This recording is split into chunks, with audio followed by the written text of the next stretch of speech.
સર્વેભ્યો નમઃ. દરેકને મારા જય શ્રી કૃષ્ણ.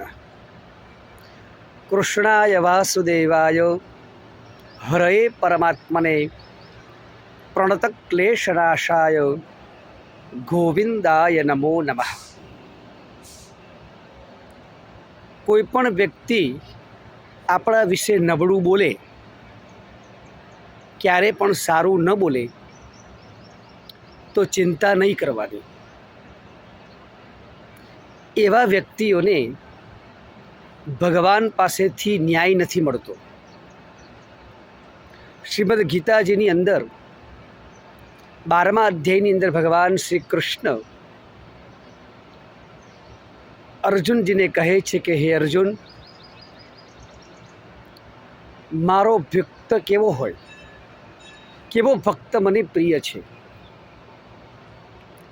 જે સુખ દુઃખની અંદર સમાન હોય, માન અપમાનની અંદર સમાન હોય, પથ્થર માટી સોનું એમાં પણ એ સમાન દૃષ્ટિથી જોતો હોય.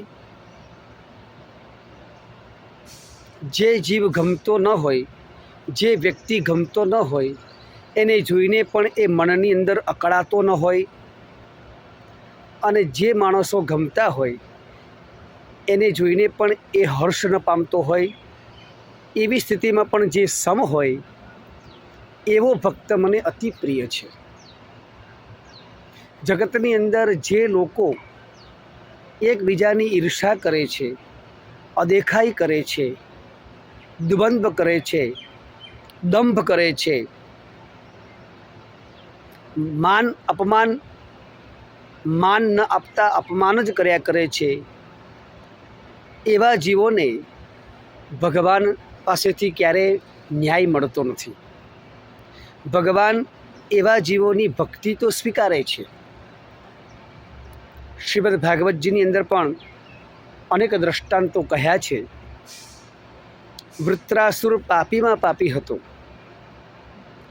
હિરણ્યાક્ષ, હિરણ્યકશિપુ આ બધા રાક્ષસો હોવા છતાં પણ ભગવાને એવા લોકોનો પણ ઉદ્ધાર કર્યો છે. પણ એમને આવા વ્યક્તિઓને, આવા જીવોને ભગવાને જ્ઞાન અપાયું છે કે જગતની અંદર મારા સિવાય કશું છે જ નહીં, મારી ભક્તિ સિવાય કશું છે જ નહીં. જે પણ કંઈ છે એ બધું નાશવંત છે. જગતમાં જો શાશ્વત હોય તો એ ભગવાનની ભક્તિ છે. જય શ્રી કૃષ્ણ.